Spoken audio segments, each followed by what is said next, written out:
¿Qué pasaría si el rey más poderoso de Inglaterra ya estuviera medio muerto mucho antes de que su cuerpo finalmente cediera?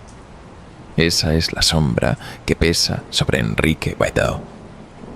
En los libros de texto se le presenta con una simplicidad abreviada: el rey con 6 esposas, el hombre que rompió con Roma para formar la Iglesia de Inglaterra, el monarca cuyo reinado transformó la religión y el poder en Europa. Pero ese resumen ordenado oculta una verdad mucho más oscura. Detrás de la pompa y los triunfos políticos se encontraba un hombre cuyo cuerpo se desmoronaba en corrupción y cuya mente se hundía en una paranoia tan consumidora que deformó a todo un reino. La imagen de Enrique siempre ha estado dividida entre 2 extremos.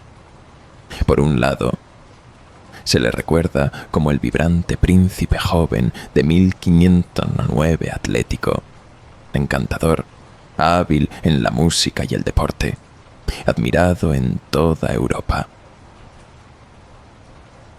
Por el otro, el Enrique tardío es retratado como grotesco hinchado hasta alcanzar casi 200 kilos, con un cuerpo que supuraba pus y un temperamento que hervía en crueldad.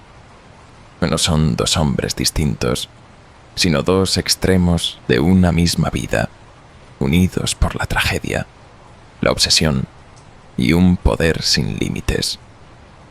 Esta historia no comienza con las 6 reinas que pasaron por su lecho y el cadalso. Comienza con el propio hombre, un monarca, cuyo cuerpo se convirtió en su prisión. Y al final de su reinado, Enrique no era un símbolo de gloria, sino de ruina, tambaleándose por palacios diseñados para deslumbrar a Europa, mientras dejaba tras de sí rastros de carne en descomposición. Los cronistas registran susurros de cortesanos que se tapaban el rostro con paños perfumados al entrar en su presencia. Los diplomáticos escribían a sus soberanos, horrorizados por el hedor y la visión de un rey que parecía divino en poder y monstruoso en forma. Y aún así, a pesar de su colapso físico, Enrique Vitom se aferró al trono con puño de hierro. Sus decisiones derrumbaron dinastías, transformaron la fe y costaron la vida a reinas, amigos, sirvientes e inocentes. La historia de sus esposas es famosa. Lo menos conocido es cómo el propio cuerpo del rey reflejaba la desintegración de su reinado. Cómo cada úlcera y cada convulsión reproducían el quiebre de su mente y de su reino. Para comprender esta transformación, hay que despojar primero los mitos pulidos de la nostalgia. Tudor, los banquetes, los tapices, el resplandor del campo del paño de oro. O esa superficie yace un relato más cercano a la pesadilla que al romance. El monarca alegre era un cadáver andante cuya paranoia empapó de sangre su corte. Comenzamos con el campo de batalla, más íntimo, la carne de Enrique. El monarca que una vez deslumbró a Europa como el príncipe renacentista perfecto, vivió lo suficiente para convertirse en un horror para quienes lo servían. Su cuerpo no solo fallaba, parecía rebelarse contra él, transformando la figura de majestad en una parodia grotesca del poder. Y así, la pregunta inicial persiste. ¿Qué ocurre cuando un hombre que se cree elegido por Dios no puede controlar su propio cuerpo en descomposición? La respuesta se encuentra en las úlceras, la hinchazón y el hedor que acecharon la última década de su reinado. La historia de la caída de Enrique comienza no con la política, sino con la rebelión de su cuerpo. A continuación, nos dirigimos al colapso de ese cuerpo, una anatomía del sufrimiento que sorprendió incluso a los endurecidos sirvientes Tudor. En los últimos años de su reinado, el cuerpo de Enrique Bealm ya no era el templo de un rey, sino un campo de batalla en descomposición. Los registros lo describen con una cintura de 137 centímetros, más grande que la altura de un hombre medio de la época Tudor. Su peso se acercaba a los 180 kilos, casi el triple de lo que pesaba un súbdito inglés común, que apenas alcanzaba unos 65. El hombre que una vez justaba con armadura reluciente, ahora necesitaba ser izado al caballo con artilugios mecánicos. Pero la obesidad era solo la superficie. Sus piernas, los mismos miembros que antes lo habían llevado por torneos y cacerías, estaban devastadas por úlceras tan graves que los cronistas apenas podían atreverse a describirlas. No eran llagas pequeñas, y no heridas abiertas que supuraban sin cesar. El olor a carne podrida se aferraba al rey donde quiera que iba. Los sirvientes se ahogaban. Los cortesanos presionaban pañuelos perfumados contra sus narices y los embajadores extranjeros informaban con horror del hedor. Se decía que el olor se extendía por varias salas, un heraldo fantasmal del acercamiento del rey. Quienes lo vestían echaban suertes para decidir quién soportaría el tormento. El desafortunado debía arrodillarse ante las piernas infectadas, vendar las heridas y soportar el nauseabundo hedor de pus y descomposición. Para estos asistentes, no era servicio, sino castigo. Los médicos modernos, al leer los informes siglos después, han especulado sobre las causas. Algunos apuntan a una diabetes no tratada, otros a la sífilis, aunque la evidencia es escasa. Otros sospechan del síndrome de Cushing y un trastorno hormonal que explicaría tanto la hinchazón como las heridas que no cicatrizaban. Todos coinciden en una cosa: la carne de Enrique estaba en rebelión, y no había nada que sus médicos se atrevieran a hacer al respecto, porque la medicina Tudor era una mezcla extraña de superstición y miedo. Los médicos creían que la enfermedad surgía de los desequilibrios de los 4 humores sangre: edema, bilis negra y bilis amarilla. Los tratamientos solían consistir en sangrías o purgas, remedios que tal vez empeoraron la condición de Enrique. Y mientras cualquier paciente común podía sufrir un diagnóstico erróneo, los médicos del rey vivían bajo un terror añadido. Hablar demasiado claro sobre la salud del monarca era traición. La franqueza de un doctor podía acabar en la torre. Sí, al rey, cuyo propio aliento llevaba el olor de la corrupción, y apenas se le decía más que lo que quería escuchar Moreira. Su cuerpo se hinchaba, sus heridas se pudrían, y su corte aprendía a guardar silencio. Este grotesco deterioro contrastaba cruelmente con su juventud. Los primeros años, pues Enrique fue célebre por su fuerza y belleza. Alto, musculoso, pelirrojo, alabado como la encarnación misma del príncipe renacentista. Los embajadores lo comparaban con Apolo o Marte, como esa figura se derrumbaba en la inmovilidad, lisiada por su propio cuerpo, y debió de parecer no solo trágico, sino inquietante, como si el favor divino se hubiera convertido en castigo divino. Así, este relato de enfermedad no explica el cambio más oscuro de todos, porque no solo el cuerpo de Enrique se quebró en su vida, su mente también se fracturaría. Tras un solo instante, en 1536, cuando un accidente en una justa arrojó al rey de Inglaterra de la vitalidad a la paranoia. La rebelión de su carne preparó el escenario.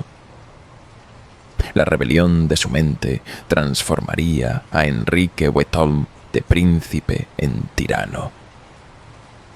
Un día de enero de 1536, la liza retumbó con cascos y choques de lanzas.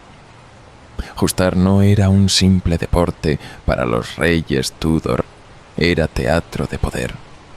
Sentarse sobre un caballo de guerra con armadura completa, bajar la lanza y quebrarla en un choque glorioso, era proclamar virilidad, valor y favor divino.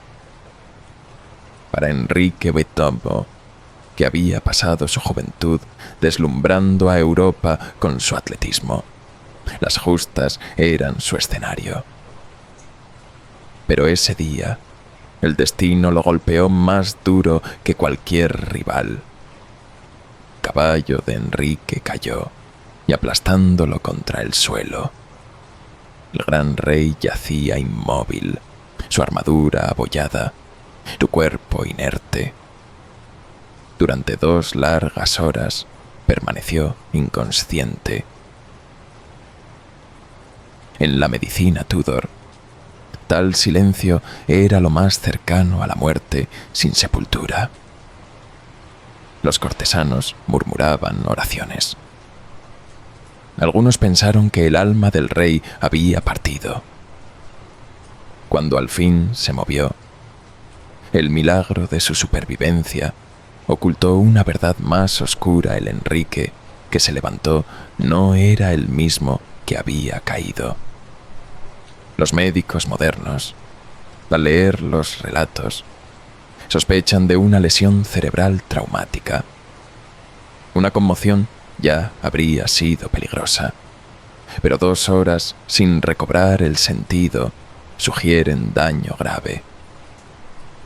Y los síntomas posteriores encajan con el patrón: cambios violentos de humor, estallidos de paranoia, crueldad irracional y obsesiones que ningún consejero podía calmar. Antes de 1536, Enrique era recordado incluso por enemigos como generoso, musical y enérgico. Después, su reinado se oscureció.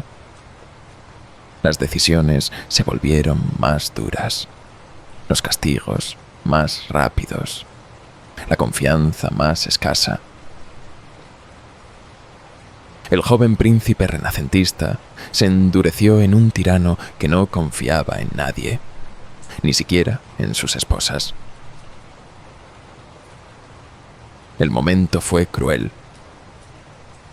Apenas días después del accidente, murió Catalina de Aragón, su primera esposa, Ana Bolena.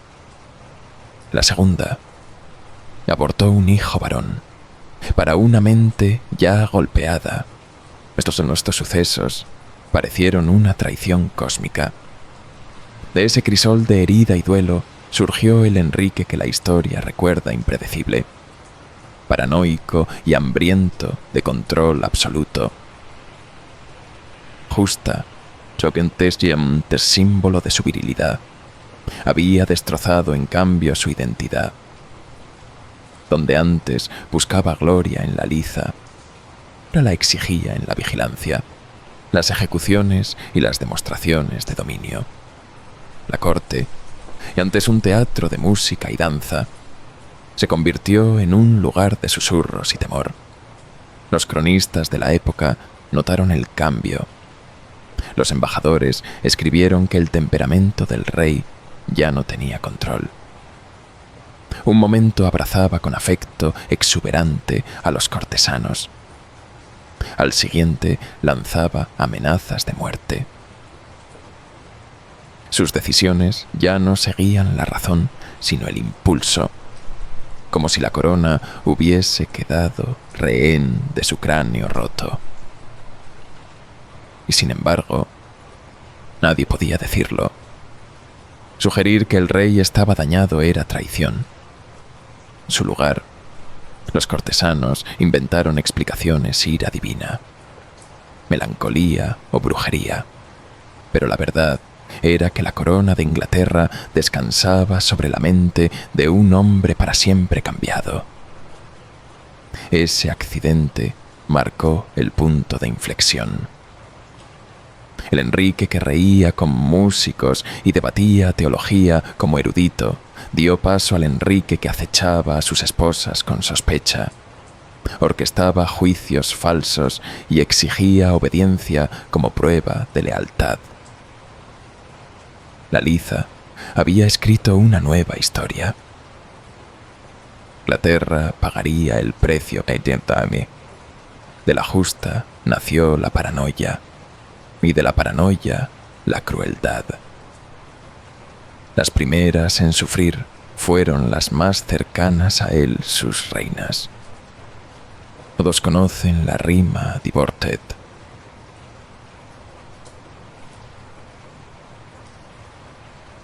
Survived reduce 6 vidas a una cantinela infantil. Sin embargo, tras ese ritmo se oculta una secuencia de tragedias humanas que ninguna rima puede contener. Cada mujer que se convirtió en reina de Enrique no entró en el esplendor, sino en una jaula dorada, con su destino atado al temperamento cambiante del rey y a su obsesiva desesperación por asegurar un heredero varón.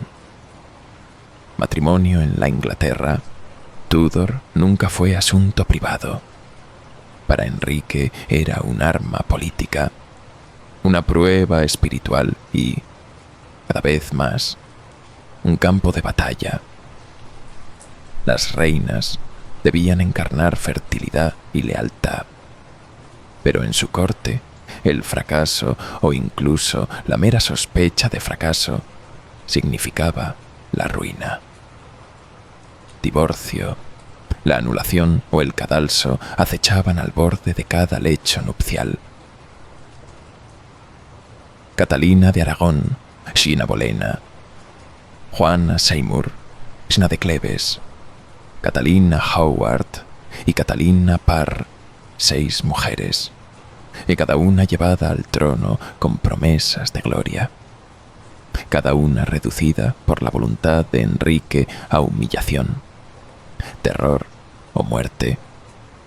Para ellas, la realeza no fue privilegio, sino resistencia tosecata. La obsesión de Enrique era simple e inquebrantable. Necesitaba un hijo. La estabilidad dinástica lo exigía. Sin un heredero varón, el trono Tudor, aún joven e inseguro tras las guerras de las rosas, quedaba vulnerable. Así, con cada matrimonio, las apuestas subían. Las esposas se convertían en peones del juego sucesorio. En sus vientres se medían no en amor, sino en herederos. Su lealtad no en devoción, sino en obediencia a un rey voluble. Pero la tiranía de Enrique iba mucho más allá de la cuestión de los hijos. Jugaba juegos psicológicos tan crueles como el hacha del verdugo. Un día colmaba a su reina de joyas y elogios. Al siguiente la ignoraba o la acusaba de traición. En público escenificaba afecto. En privado preparaba cargos. Las reinas nunca podían saber si un banquete significaba seguridad o si era la última cena antes de la torre.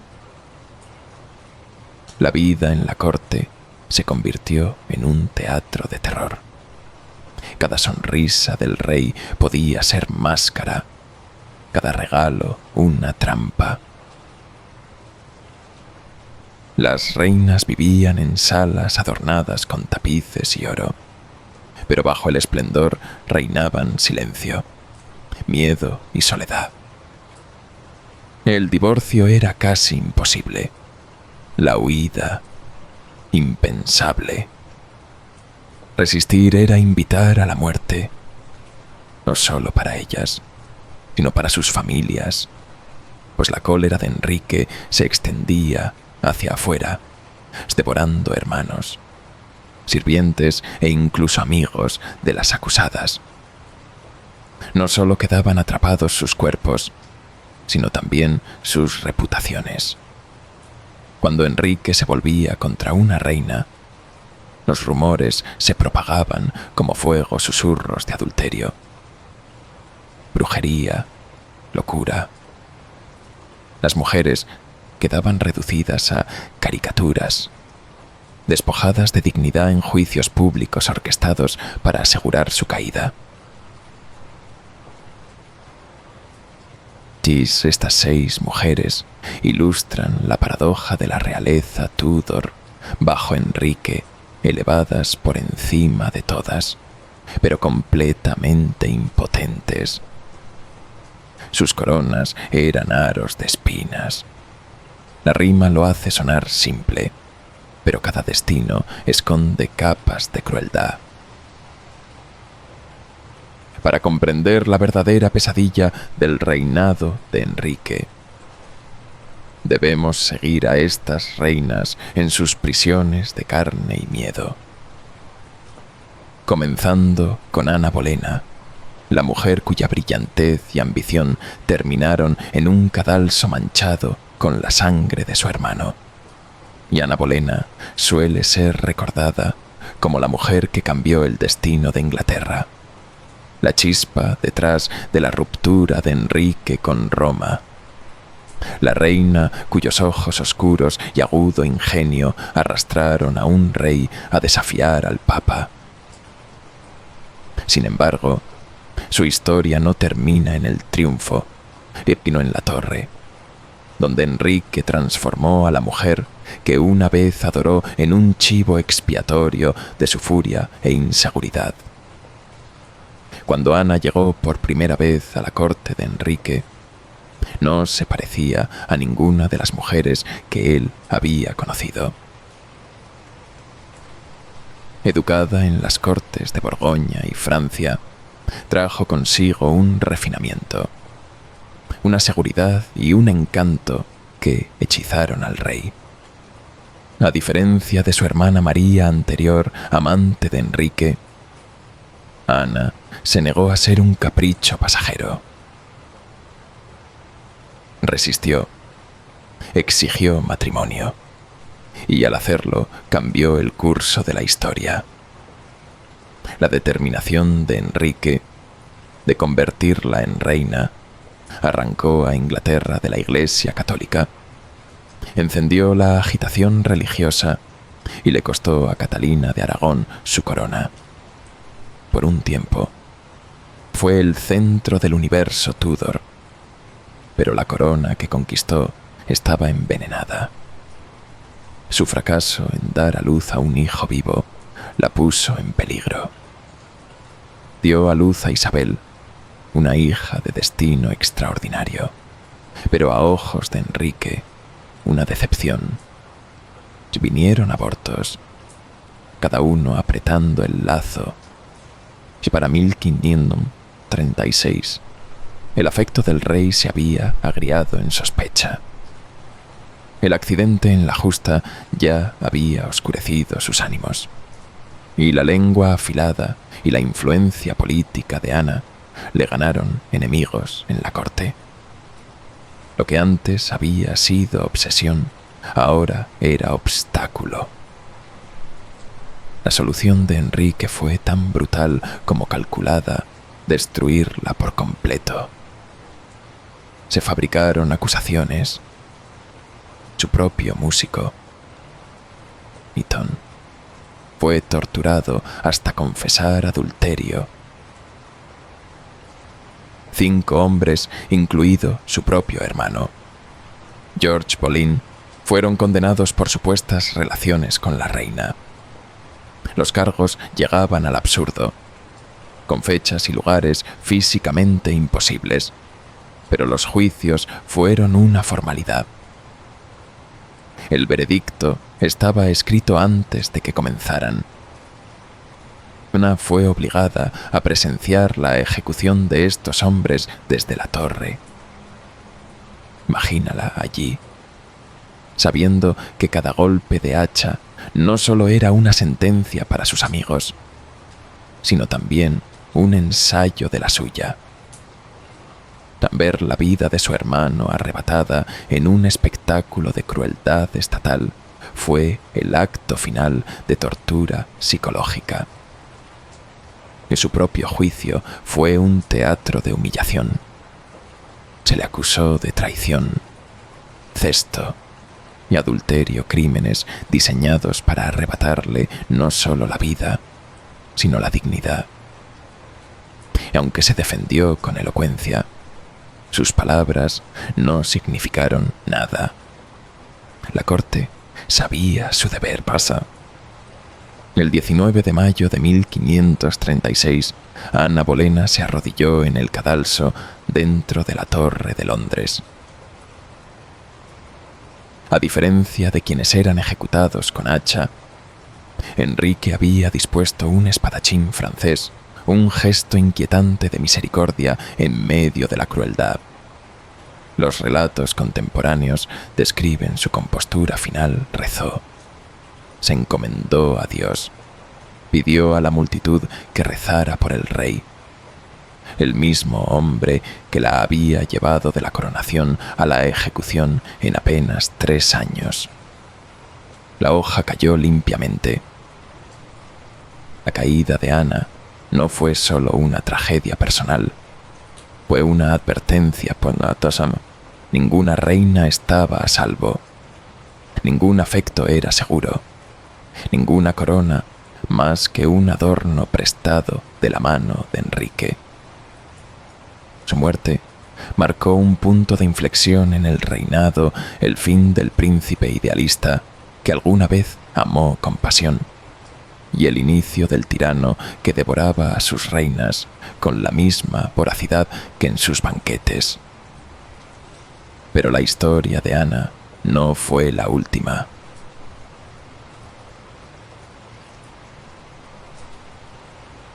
El apetito de Enrique por la juventud y la belleza pronto se extendería hacia Catalina Howard, una adolescente arrojada a una corte donde el deseo y el terror bailaban de la mano.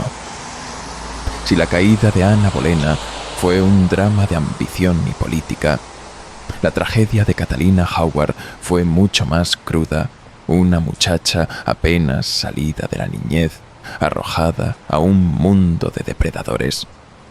Cuando Enrique se casó con ella, en 1540, él rondaba los 50 años, lisiado por las úlceras y la obesidad. Tenía más de 17, radiante, y sin preparación para el peso asfixiante de una corona. Para el rey envejecido, Catalina parecía una visión de renacimiento.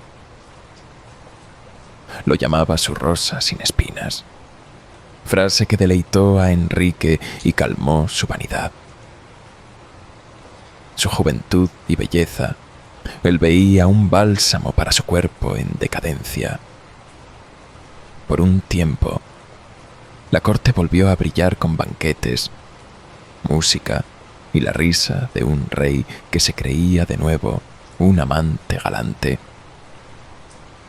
Pero bajo la pompa acechaba el peligro.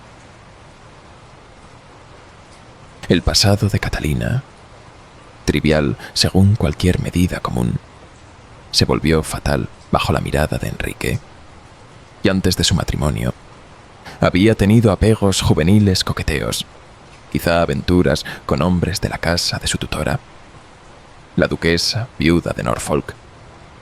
En el mundo de la política Tudor, tales cosas eran susurradas, pero no inusuales. Sin embargo, en la corte de Enrique se convirtieron en armas. Cuando sus antiguos conocidos hablaron de su pasado, el frágil orgullo del rey se quebró. La respuesta de Enrique no fue solo la ejecución, sino también la legislación. En 1541, el Parlamento aprobó una ley que declaraba traición que una reina ocultara cualquier historial sexual prematrimonial al rey Bamtatai Keilri.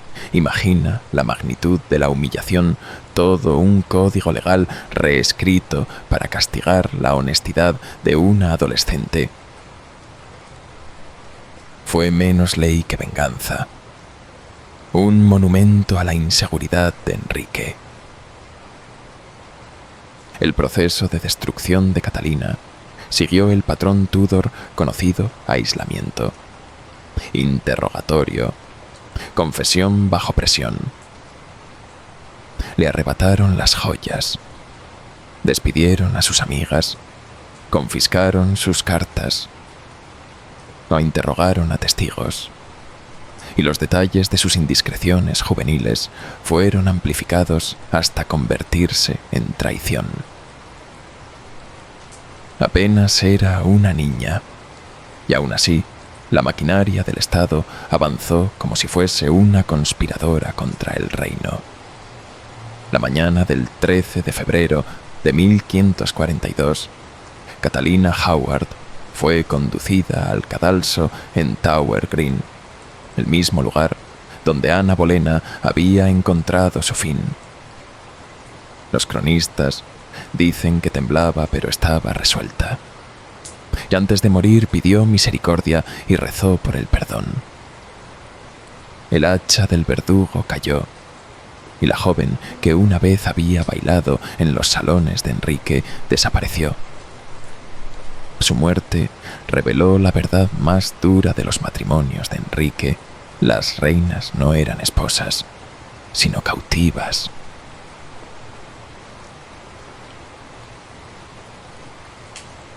La corona de Catalina había sido una jaula dorada con joyas.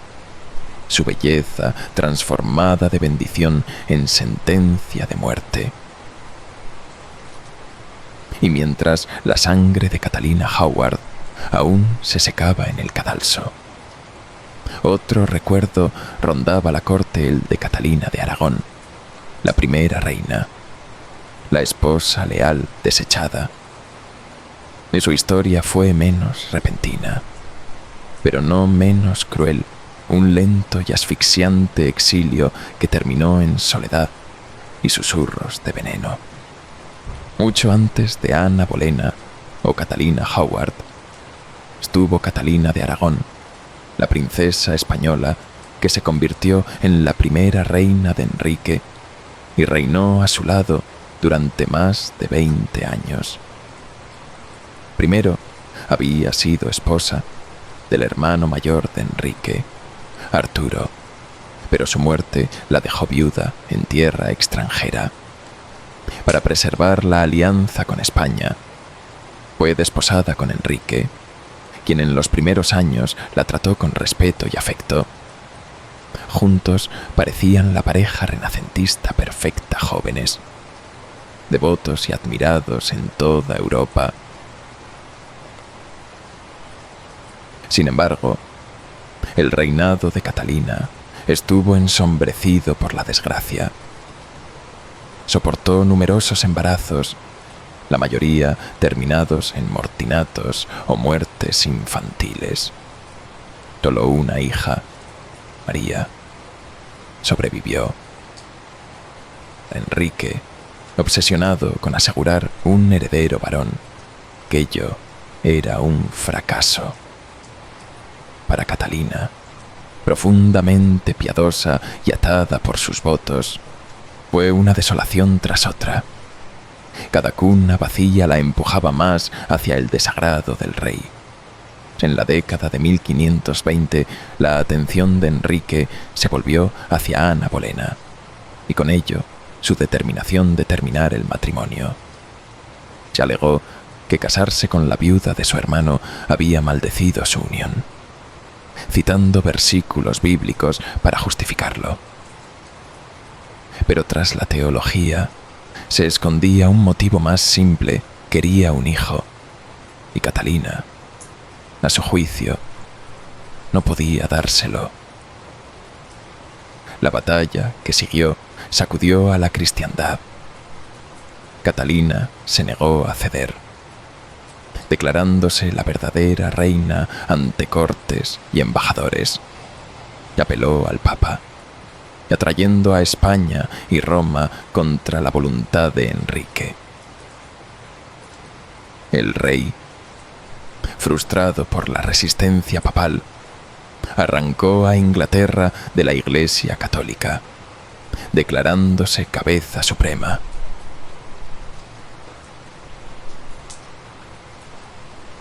La negativa de Catalina a entregar su corona se convirtió en la chispa que encendió la reforma inglesa.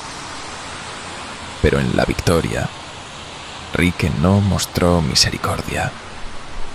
Catalina fue desterrada de la corte, despojada de su título y enviada a vivir en aislamiento. Madre e hija fueron separadas. A la princesa María se le prohibió visitar a su madre y se la obligó a reconocer a Ana Bolena como reina. Catalina escribió cartas suplicando un reencuentro, pero Enrique nunca las leyó.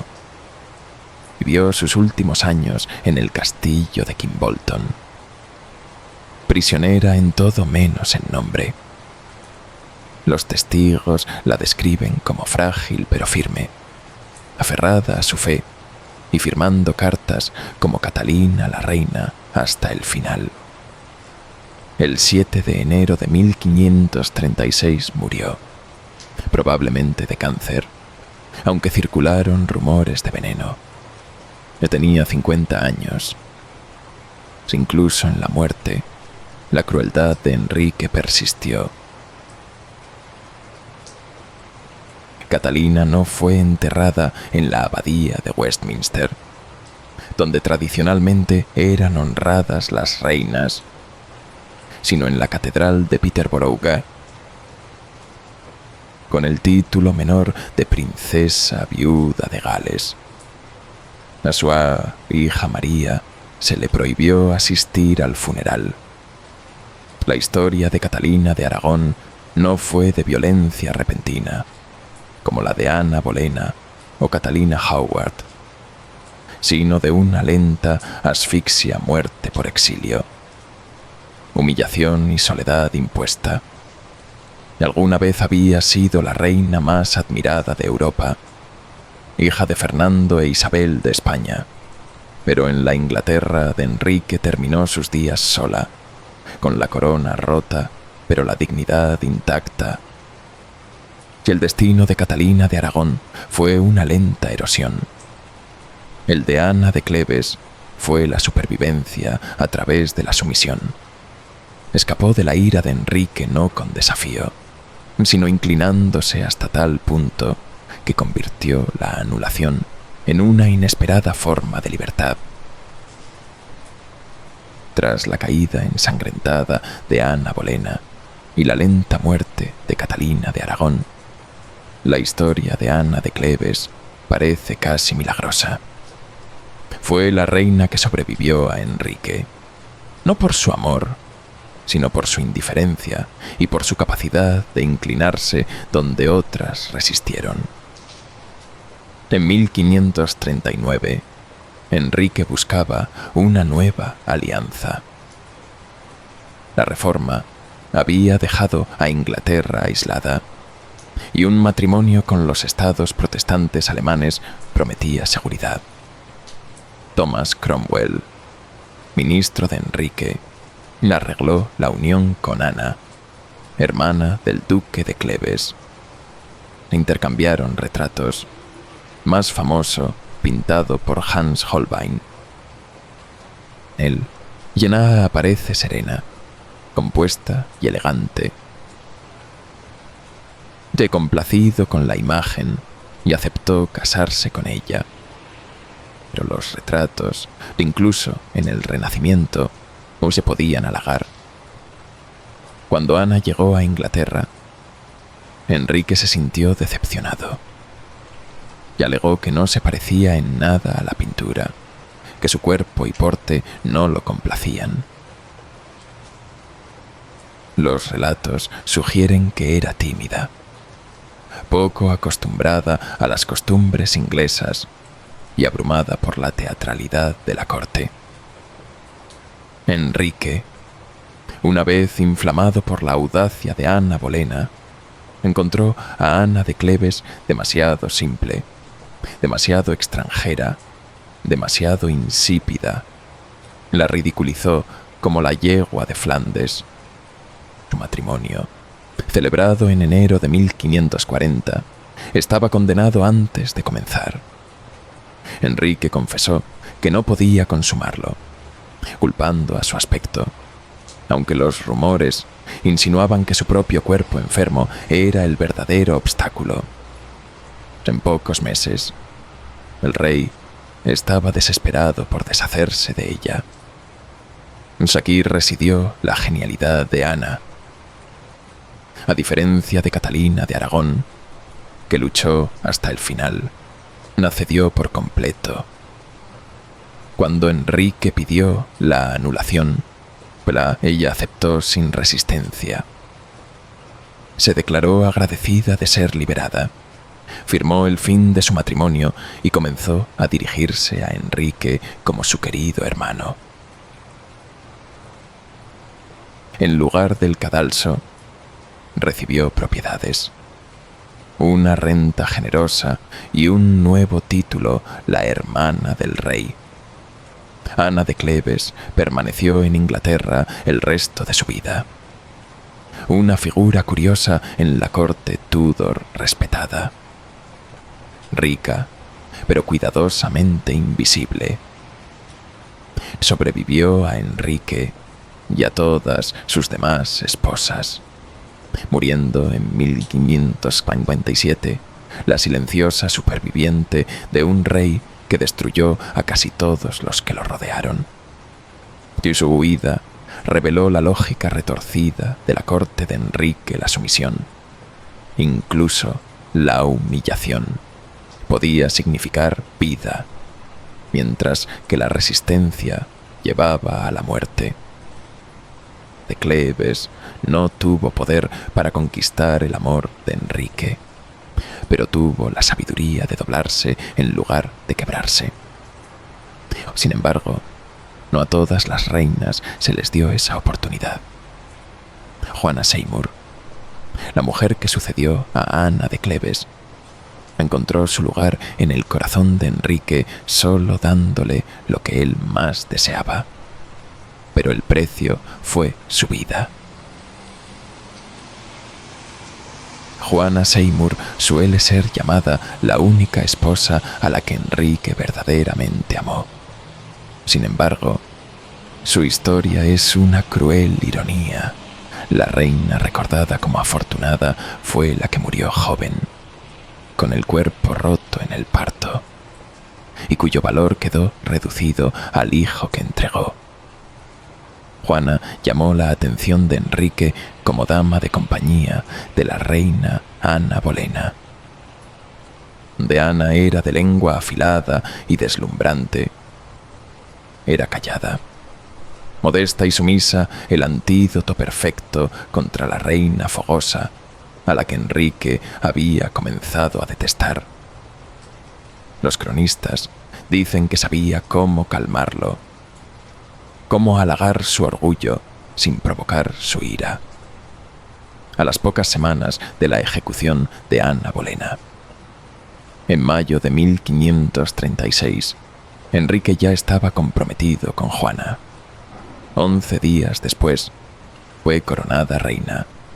Su reinado duró poco más de un año, pero en ese tiempo logró lo que ninguna esposa antes de ella había podido dar a Enrique, un hijo legítimo. El 12 de octubre de 1537, Juana dio a luz a Eduardo, el tan esperado heredero varón. Las campanas repicaron en toda Inglaterra. Las hogueras iluminaron la noche. Para Enrique, fue la culminación de décadas de deseo y la justificación de cada matrimonio roto y cada cabeza cercenada. Pero el triunfo de Juana fue efímero. El parto fue agotador, de más de 2 días. 12 días después, allá había muerto, probablemente de fiebre puerperal, una infección común en una época sin conocimiento de higiene. Tenía alrededor de 29 años. El duelo de Enrique fue sincero, y al menos según sus propios estándares. Vistió de negro durante 3 meses, más que por cualquier otra persona. Llamó a Juana su verdadera esposa, la única que le había dado lo que más deseaba. En la muerte fue santificada, la reina que había triunfado donde todas las demás fracasaron. Que ordenó que, cuando llegara su hora, lo enterraran junto a ella, un deseo que se cumplió. Y sin embargo, la victoria de Juana fue vacía. Su vida se consumió en la carga del parto, su identidad borrada al servicio de la obsesión de Enrique con un heredero varón.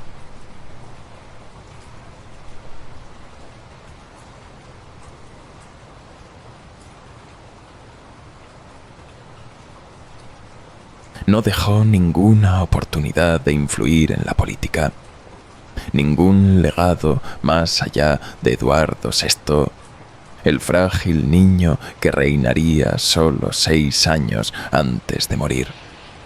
La imagen de Juana, como la dócil consorte, perdura en la memoria Tudor. Pero es más proyección que verdad. El recipiente que entregó un príncipe, y por ello Enrique la consagró como su única verdadera reina. Llamarla la afortunada es confundir supervivencia con fortuna. Su suerte fue simplemente no haber vivido lo suficiente para caer en desgracia. Y si la muerte de Juana selló su lugar como la amada de Enrique, el siguiente capítulo devolvió la crueldad. Con Ana de Cleves, el apetito de Enrique por las alianzas se había agriado. Pero con Catalina Howard, su hambre de juventud y pasión se reavivó y terminó, una vez más, sangre. Si los matrimonios de Enrique Piaumo revelaron la crueldad de su corazón, su mesa reveló la ruina de su cuerpo. Ningún rey en Europa comía con tanto desenfreno, y ningún apetito real dejó tras de sí consecuencias tan grotescas. Los cronistas estiman que Enrique consumía unas 5.000 calorías al día, más del doble de lo que incluso un hombre Tudor activo necesitaba. Enrique, en sus últimos años, estaba lejos de ser activo. Donde antes había cazado y justado, ahora apenas podía andar, transportado en sillas y poleas. No, sin embargo, Los festines nunca cesaron. Una sola comida podía incluir cerdos enteros asados, varias gallinas, montañas de pan, platos de anguila y lucio, pasteles de venado cargados de especias y jarras de vino suficientes para ahogar sus dolencias por una noche.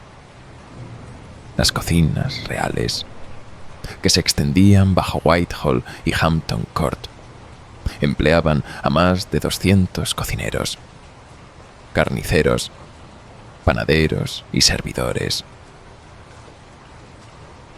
Cada día se preparaban más de 800 platos para la casa real. Enrique mismo probaba decenas, como si la pura variedad pudiera frenar la decadencia. La comida era más que sustento, era teatro. Los banquetes se escenificaban como exhibiciones de poder. Los cortesanos observaban cómo el rey, hinchado y apestando por sus úlceras, presidía mesas que gemían bajo el peso de la carne y el azúcar. Comer como un rey era mostrar riqueza, pero el apetito de Enrique iba más allá del símbolo. Se convirtió en obsesión. Que ciertos alimentos tenían poderes. Decía que los cisnes otorgaban gracia, el venado la fuerza del cazador, las ostras la potencia de la virilidad. Se atiborraba de ellos con fervor ritual, como si pudieran devolverle el vigor perdido por la edad y la enfermedad. La corte lo complacía, pero en verdad el rey era esclavo tanto de la superstición como del hambre. Tampoco era el comer un acto privado. Las comidas podían durar 4 horas, con músicos tocando y cortesanos observando mientras Enrique desgarraba la carne y bebía de copas de vino. Cada bocado debía ser probado primero por los sirvientes para comprobar que no hubiera veneno, pero la paranoia de Enrique alargaba aún más el ritual. Exigía que los catadores esperaran media hora antes de que él tocara el plato, por si el veneno actuaba lentamente. Así, la mesa del rey se convirtió en una obra en cámara lenta de miedo, extravagancia y grotesco exceso. Irónicamente, los alimentos más simples, nabos, cebada, basto estaban prohibidos en su mesa. Si tales comidas eran para campesinos, indignas de un monarca. Y sin embargo, eran precisamente esos alimentos los que quizá le habrían evitado úlceras, obesidad y decadencia temprana. Cambio, la dieta de Enrique, rica en carne y azúcar, aceleró el colapso de su cuerpo. Y aún así comía, aún así bebía, convencido de que su corona lo colocaba más allá de los límites mortales. Pero ningún banquete podía protegerlo de la verdad. Su cuerpo se estaba pudriendo, y sus comidas alimentaban la corrupción. Lo que comenzaba en la mesa se extendía por todo el palacio. Si Enrique temía el veneno en su comida, temía la traición en todas partes. Su paranoia, nacida del dolor y del poder Piram, pronto devoró no solo sus comidas, sino toda su corte. Y si el apetito de Enrique era monstruoso, su miedo al veneno lo era aún más. Cada comida se convirtió en un ritual de sospecha, y cada plato en un arma potencial. Ningún bocado tocaba sus labios hasta que otros habían arriesgado la vida primero. El sistema era elaborado. Sirvientes, conocidos como catadores, probaban cada plato a la vista de la corte. Pero Enrique, nunca satisfecho, y ordenaba que esperaran, en ocasiones, 30 minutos o más para ver si caían desplomados antes de que él se atreviera a comer. Imagina el espectáculo los cortesanos observando a un criado masticar y tragar, la sala conteniendo el aliento y los ojos del rey fijos en el reloj. Solo cuando había pasado suficiente tiempo, Enrique levantaba el tenedor. Incluso las cocinas se convirtieron en fortalezas. Guardias vigilaban las puertas para asegurar que ningún extraño pudiera deslizar veneno en las ollas. Los ingredientes se probaban por separado: la sal, las especias, el agua y... En cada paso de la preparación era supervisado por múltiples ojos, como si alimentar al rey fuera una operación militar. Aún así, Enrique no estaba satisfecho. Ya prohibió los alimentos comunes en su mesa no por salud, sino por estatus. La cebada, la avena y las verduras de raíz estaban vetadas. Eran comida de campesinos, y Enrique no permitiría que lo vieran rebajarse a tal simplicidad. En su lugar, se atiborraba de carnes, pasteles y confituras de azúcar, incluso mientras sus úlceras empeoraban y su peso aplastaba sus piernas enfermas. Esta paranoia se extendía más allá de la comida. Su corte estaba atravesada por espías que informaban de susurros de las cocinas con la misma rapidez que de las cámaras del consejo. Un sirviente que se demorara demasiado cerca de una jarra de vino podía encontrarse bajo interrogatorio. Rumores de complots bastaban para provocar arrestos. El resultado fue una atmósfera escalofriante, una corte donde incluso los cocineros vivían con miedo, donde probar la comida del rey podía significar vida o muerte, y donde cenar con Enrique se sentía menos como un festín que como sobrevivir a una prueba. La mesa del rey reflejaba su alma fastuosa en apariencia, vacía de confianza, porque Enrique no confiaba en nada, ni en sus esposas, ni en sus hijos, ni en sus sirvientes, ni siquiera en el pan de su plato. Ese hambre de control, esa obsesión con la traición, se filtraría de las cocinas a cada corredor del poder. Pronto, todo el palacio se convirtió en una prisión del miedo, donde las paredes tenían mirillas. Las cámaras escondían pasajes secretos y cada hombre espiaba a su vecino. En la última década de su reinado, Enrique Vitaulo había transformado sus palacios en laberintos de sospecha. Ya no eran centros de brillantez renacentista, sino fortalezas de terror, donde cada mirada podía ser una traición y cada susurro una sentencia de muerte. Comenzó con sus propias estancias. Enrique dormía con ballestas y pistolas al alcance de la mano. Bajo la almohada, guardias apostados dentro de la misma cámara real. Sueño, el único refugio de los reyes, se había vuelto peligroso. No confiaba en cerraduras, ni en sirvientes, ni en el silencio. Los cronistas cuentan que despertaba aterrorizado, exigiendo que encendieran antorchas para comprobar si había asesinos. La arquitectura del miedo se extendió hacia afuera. Pasadizos secretos recorrían sus palacios, no por romance o comodidad, sino para huir. si venían las espadas por él.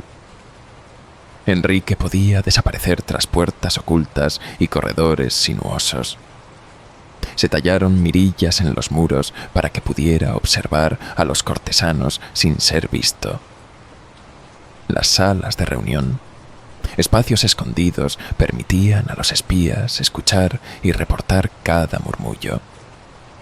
La corte se convirtió en un escenario donde el rey era a la vez actor y público invisible, juzgando cada palabra y aún así no era suficiente. Enrique creó una red de espías tan enredada que incluso los informantes eran espiados. Los nobles susurraban a los sirvientes traicionaban a sus amos, y nadie sabía qué palabras podían repetirse en el consejo o retorcerse como pruebas en la torre.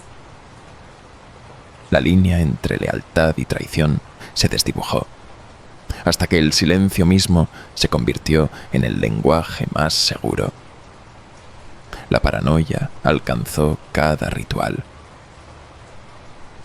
Las comidas, ya vigiladas por catadores y cocinas selladas, eran supervisadas por guardias armados.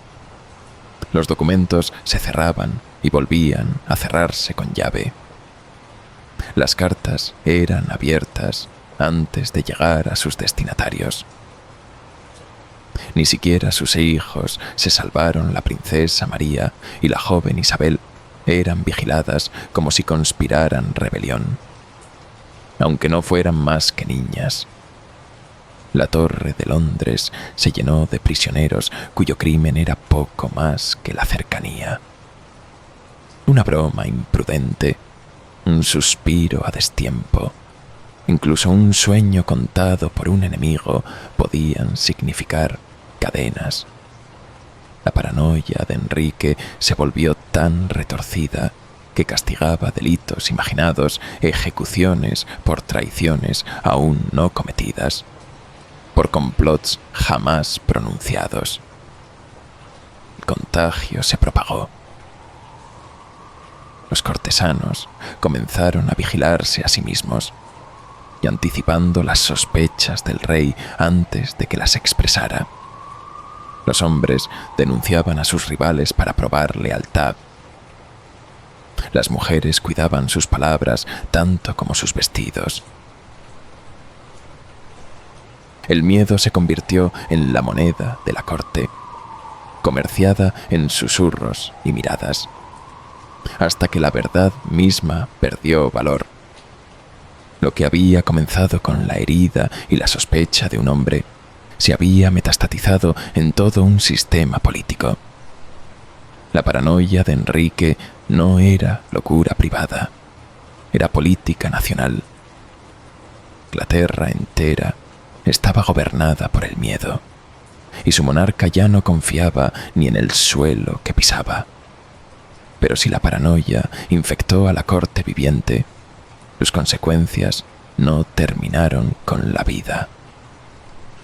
Cuando Enrique finalmente murió, su decadencia estaba tan avanzada que ni la muerte pudo contenerlo.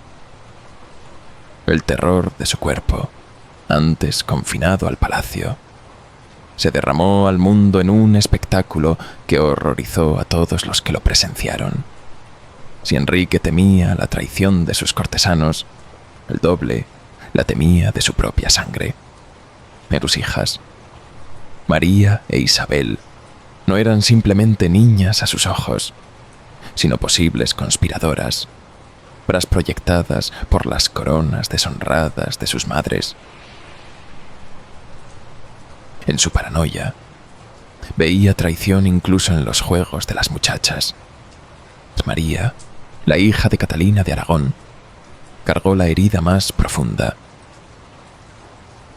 Alguna vez querida como heredera de Enrique, fue declarada ilegítima tras el exilio de su madre, Percy, obligada a servir como dama de compañía de la pequeña Isabel. Sufrió una humillación que cortaba más que las cadenas. Las cartas que escribió a su padre pidiendo reconciliación quedaron sin respuesta. Espías la rodeaban, informando cada palabra suya y asegurándose de que hasta el menor susurro de resistencia llegara a oídos del rey. Isabel, la hija de Ana Bolena, no corrió mejor suerte. La ejecución de su madre la marcó como manchada. Y aunque Enrique más tarde la devolvió a la sucesión, ella también vivió bajo vigilancia constante. La corte recordaba la lengua afilada de su madre y temía que Isabel heredara tanto su ingenio como su ambición. Guardias la seguían. Sirvientes repetían sus conversaciones y en ocasiones hasta sus lecciones eran examinadas en busca de señales de traición. El hijo que Enrique había anhelado, Eduardo, y nacido de Juana Seymour, fue criado con las mayores esperanzas. Sin embargo, ni él estuvo libre de sospecha. Frágil, enfermizo y protegido por una red de asistentes, también quedó atrapado en la maquinaria de la vigilancia. La paranoia de su padre se filtraba hasta la nursery, donde cada tos y cada susurro eran registrados, cada tutor examinado por su lealtad. Así crecieron los hijos de Enrique, herederos de un reino donde el amor estaba envenenado por el miedo. Agradar a su padre era sobrevivir. Decepcionarlo podía significar la ruina. Las lecciones de la sospecha se grabaron en sus caracteres. María gobernaría un día con severidad, perseguida por el espectro de la traición. Isabel dominaría el arte de la cautela y el engaño, moldeándose en una reina que solo mostraba lo que deseaba que vieran. Incluso Eduardo, que reinó brevemente, heredó una corte dividida por la desconfianza, fruto de la interminable sospecha de su padre. La paranoia de Enrique fue una infección que contaminó a su dinastía. Y su obsesión por el control aseguró que sus hijos no fueran criados, sino vigilados, no abrazados, sino interrogados. Los mismos herederos que buscaba proteger fueron moldeados en el crisol de su miedo. Y el miedo no terminó con ellos. La paranoia de Enrique se retorció tanto que comenzó a castigar crímenes antes de que fueran cometidos, condenando a hombres y mujeres por traiciones que existían solo en su imaginación. La corte de Enrique Vitolosa se convirtió en un lugar donde hombres y mujeres podían morir no por lo que habían hecho, sino por lo que el rey soñaba que podían hacer. En sus últimos años, la paranoia había borrado la línea entre sospecha y juicio, entre rumor y sentencia. La traición ya no era un acto, era una posibilidad. Y en la Inglaterra de Enrique, la posibilidad era mortal. Los cronistas cuentan de hombres llamados a la torre no por alguna conjura probada, sino porque el rey los había visto en un sueño, o porque un susurro llegó a sus oídos de que algún día podrían volverse contra él. La maquinaria de la ejecución avanzaba con poco más que una insinuación. Para Enrique, la muerte preventiva era más segura que la confianza. La Torre de Londres se llenó de prisioneros atrapados en esta locura. Nobles, clérigos, sirvientes, nadie estaba a salvo. Algunos eran acusados de albergar pensamientos desleales. de estar demasiado cerca de alguien que había caído en desgracia. Los testimonios se torcían. Las confesiones se arrancaban por la fuerza. Las pruebas se fabricaban. Y aún así, el desenlace era siempre el mismo, el hacha o la soga, con poco más que el miedo del rey como justificación. Las leyes de traición, ya de por sí severas, se expandieron hasta convertirse en armas de paranoia. El Parlamento aprobó decretos que declaraban que solo las palabras, comentarios casuales, bromas imprudentes podían ser castigadas con la muerte.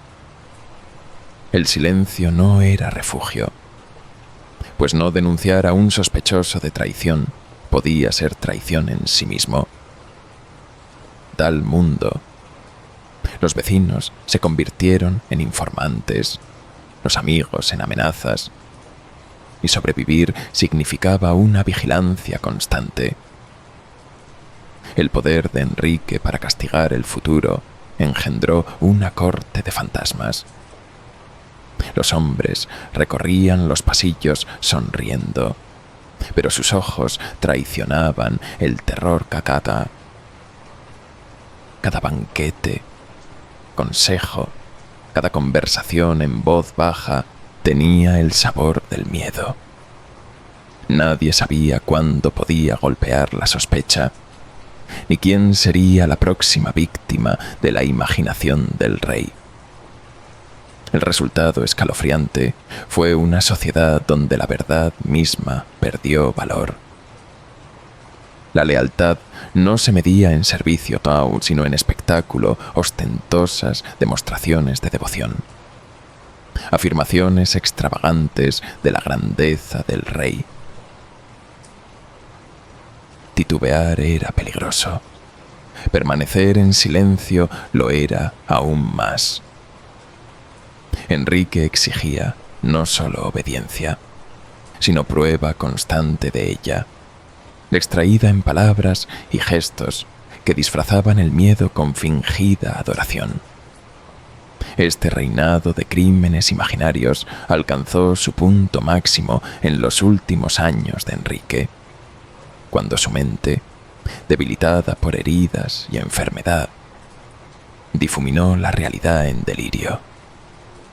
El rey que una vez encarnó el vigor renacentista se había convertido en un monarca que gobernaba a través de pesadillas, condenando sombras como si fueran carne cosanta, y aún así, ni este terror podía eclipsar la grotesca realidad del propio cuerpo de Enrique, porque mientras castigaba a hombres por crímenes aún no cometidos, su propia carne colapsaba en la podredumbre. Pues el tirano que ejecutaba a otros por traiciones imaginarias era traicionado a su vez por sus llagas supurantes, sus órganos fallidos y el hedor que anunciaba su presencia. En los últimos años de su reinado, Enrique VIII ya no era un monarca que caminaba por los palacios, sino un despojo humano transportado como carga. Los sirvientes se esforzaban por moverlo en sillas especialmente construidas con poleas y ruedas. Ingenios diseñados para arrastrar un cuerpo demasiado pesado para sostenerse en pie. Una vez deslumbró a Europa como príncipe de fuerza. Ahora necesitaba maquinaria para pasar de una cámara a otra. Las úlceras en sus piernas se habían vuelto cavernosas, supurando constantemente pus y sangre. Los cronistas hablan de criados que lo seguían con paños para recoger lo que goteaba o caía mientras movían al rey. Trozos de carne muerta se desprendían de su cuerpo, dejando rastros que convertían los pasillos reales en lúgubres recordatorios de la descomposición. El hedor era insoportable, tan fuerte que los cortesanos llevaban hierbas, perfumes y pañuelos para intentar cubrirlo, aunque ninguno lograba desterrar del todo el olor a muerte que lo envolvía. En la medicina Tudor, tales llagas se trataban con cataplasmas, cauterización o sanguijuelas. A ninguno traía alivio. Si algunos médicos sospechaban que aquellas heridas eran un castigo de Dios. Otros murmuraban, nunca en voz alta, que los excesos del propio rey lo habían corrompido desde dentro. Pero ningún doctor se atrevía a decir la verdad al soberano que podía enviar a un hombre a la torre por una palabra equivocada. Lo sangraban, lo vendaban, rezaban por él, pero no hacían nada que pudiera detener el implacable avance de la podredumbre. Su corpulencia hacía que incluso los movimientos más básicos fueran peligrosos. Caminar era casi imposible. Estar de pie lo dejaba jadeando. Los asistentes reales cargaban bacines a donde fuera, pues ya no podía controlar sus intestinos. El hombre que una vez cabalgó con armadura vivía ahora prisionero de su propio cuerpo, un cautivo al que nadie se atrevía a liberar. Y aún así, Lex Enrique se aferraba al ceremonial. Todavía presidía consejos, todavía exigía banquetes, todavía vestía las túnicas de la majestad, pero detrás del brocado y las joyas había un cuerpo colapsando en la ruina, una grotesca parodia de la realeza. Los cortesanos, obligados a inclinarse ante él, se postraban no ante la majestad, sino ante una figura hinchada y pestilente cuya presencia inspiraba temor más que reverencia. El simbolismo era ineludible. El cuerpo de Enrique era Inglaterra en miniatura, hinchado por la codicia, envenenado por el miedo y supurando por heridas que no cicatrizaban. El monarca, que había remodelado una iglesia y ejecutado a reinas, fue derribado no por rebelión ni por guerra, sino por su propia carne. Y lo peor aún estaba por llegar. Porque si el cuerpo de Enrique era horrendo en vida, en la muerte se convirtió en abominación. Cuando finalmente sucumbió, la corrupción en su interior estalló, desatando un espectáculo tan grotesco que incluso los endurecidos sirvientes Tudor retrocedieron horrorizados. Enero de 1547. El rey que alguna vez encarnó la magnificencia del Renacimiento yacía hinchado y jadeante, su cuerpo estirado e hinchado hasta quedar irreconocible. Los sirvientes se mantenían a distancia, sin atreverse a acercarse a menos que se les ordenara, pues incluso en sus últimas horas Enrique Touta inspiraba más miedo que compasión. Su piel, tensa y brillante por los fluidos, daba la impresión de un cadáver antes de que la vida lo hubiera abandonado. El aire de su cámara estaba cargado con el hedor de la infección. Los relatos describen a médicos incapaces de soportar la vista y el olor, y algunos, endurecidos por años de tratar la peste y heridas de guerra, vomitaron y huyeron de la estancia. Y sin embargo, ninguno se atrevía a admitir la derrota. Declarar que el rey moría era traición. Negar esperanza, peligroso. Rodeaban su cama en un ritual inútil, ofreciendo cataplasmas y oraciones murmuradas mientras veían pudrirse al hombre ante sus ojos. Los últimos momentos de Enrique fueron irónicamente lúgubres. Un monarca que había ejecutado a otros por vacilar en su lealtad yacía ahora sin que nadie se atreviera a pronunciar la simple verdad que su reinado terminaba.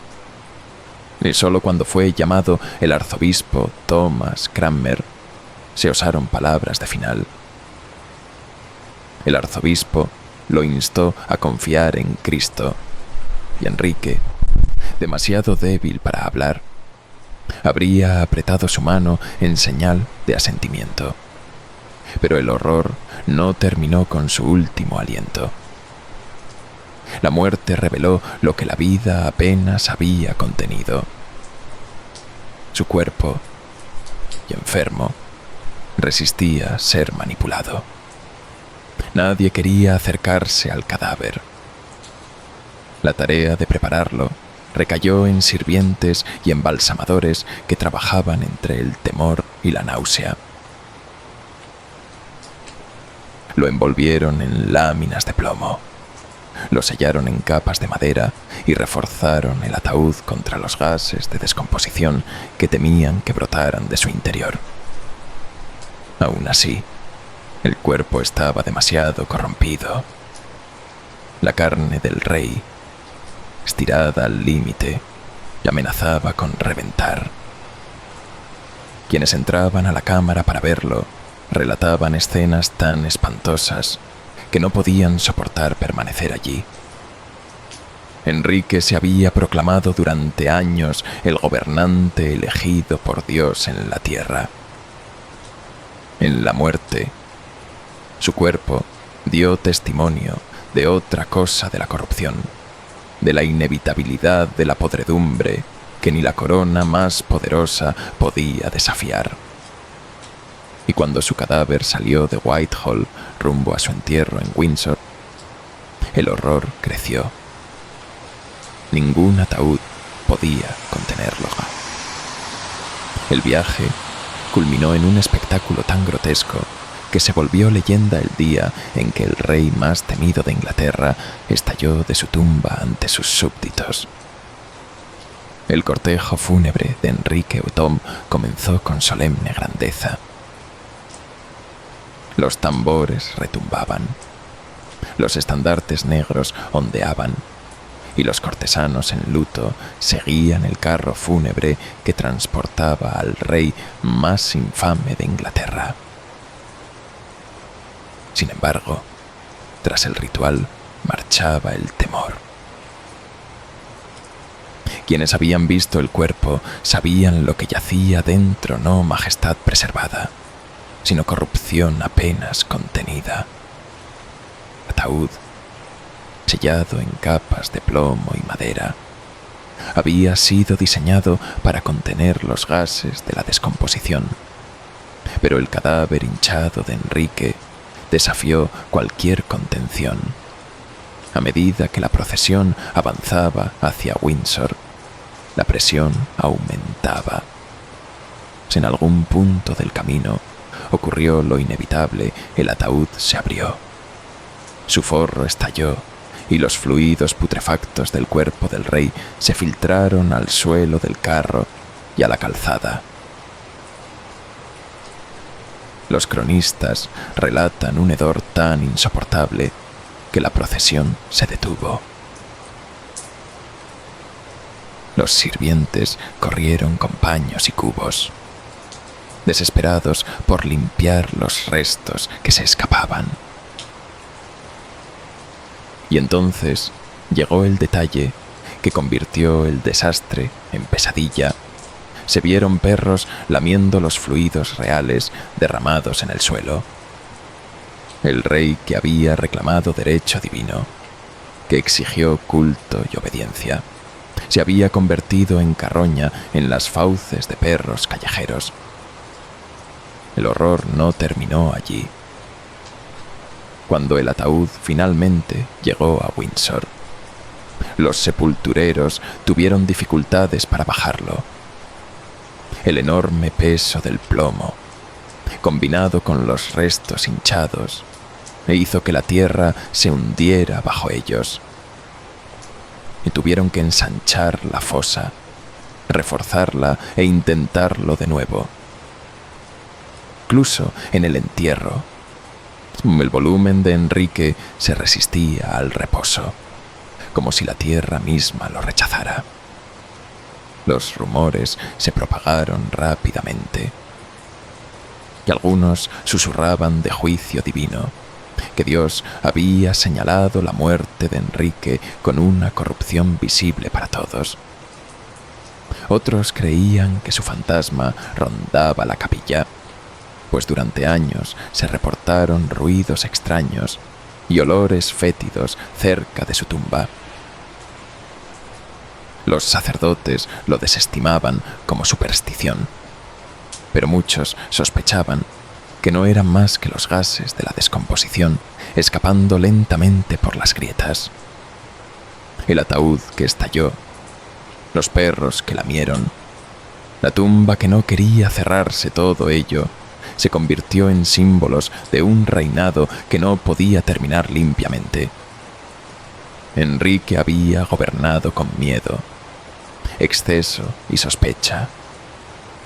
En la muerte no dejó paz, sino un grotesco espectáculo que atormentaba la memoria tanto como sus ejecuciones y divorcios. Y así, cuando la tierra finalmente se asentó sobre sus restos, Inglaterra no conservó la imagen de un príncipe dorado del Renacimiento, sino el recuerdo de un tirano destruido por su propio cuerpo. Sin embargo, el legado de Enrique Bettolo no podía enterrarse tan fácilmente. Su reinado había marcado con cicatrices a su reino y transformado su fe, dejando tras de sí una dinastía definida por el miedo y la supervivencia. La pregunta permanece: ¿cuál es el verdadero legado de Enrique, su iglesia, sus herederos? ¿O la monstruosa advertencia de un rey consumido por el poder y la podredumbre? Enrique Pimum es recordado en rima y en retrato, el rey con 6 esposas, el monarca que rompió con Roma, la figura corpulenta de ropajes carmesí, pintada por Hans Holbein. Pero detrás de los mitos pulidos se esconde una verdad mucho más inquietante. Su reinado no fue solo cuestión de reforma religiosa o de política dinástica, sino de la corrosión de un hombre y de la propagación de su miedo. Comenzó como un príncipe renacentista atlético, erudito, dorado, terminó como un tirano hinchado, transportado en artilugios, con un cuerpo ulceroso y fétido, y una mente atormentada por la sospecha. Cada esposa cargó con el peso de sus obsesiones: Catalina de Aragón, exiliada; Ana Bolena, ejecutada; Juana Seymour, muerta en el parto; Ana de Cleves, humillada pero perdonada; Catalina Howard, decapitada en su juventud; Catalina Parr, sobreviviente solo gracias a la cautela. Sus destinos trazan el arco del declive de Enrique, cada corona más frágil que la anterior. Su corte fue reflejo de su cuerpo, fastuosa en apariencia, podrida en el interior. Espías escuchaban a través de pasadizos ocultos. Cortesanos sonreían mientras conspiraban unos contra otros. Y hombres morían por crímenes imaginados en los sueños del rey. Ni siquiera sus hijos estuvieron a salvo, criados bajo la sombra de una sospecha que marcaría sus reinados. María gobernó con severidad, Isabel con cautela, Eduardo con fragilidad. Cada uno llevó las cicatrices de la paranoia de su padre, y en la muerte, Enrique siguió siendo monstruoso. Su ataúd estalló, sus restos se derramaron en el camino, y la misma tierra pareció reacia a aceptarlo. ¿Qué símbolo mayor podía haber de un reinado definido por el exceso y la corrupción que un cuerpo que explotó bajo el peso de su propia podredumbre? Sin embargo, su impacto es innegable. La Iglesia de Inglaterra, nacida de su desesperación por un hijo, redefinió la fe en el reino. La centralización del poder en la corona remodeló la política durante generaciones. Su reinado abrió surcos profundos en la historia inglesa, surcos que guiarían los destinos de sus hijos y la supervivencia de la dinastía Tudor. Pero qué lección perdura que el poder absoluto, sin control de consejo ni de conciencia, puede convertir a un hombre en algo menos que humano. Que la majestad, torcida por la paranoia y el exceso, se convierte en prisión más que en corona. Enrique Vitallo permanece no solo como rey de Inglaterra, sino como advertencia escrita en carne y sangre. Los más poderosos pueden caer víctimas de sus propios excesos y, al hacerlo, arrastrar a todo un reino a la sombra de su decadencia. Sí, los usos después, no lo recordamos como el príncipe dorado que una vez fue. Lo recordamos como el monstruo que reveló su propio cuerpo hinchado, paranoico, cruel. Un hombre que buscó gobernar como elegido de Dios, pero terminó como carroña en el camino a Windsor.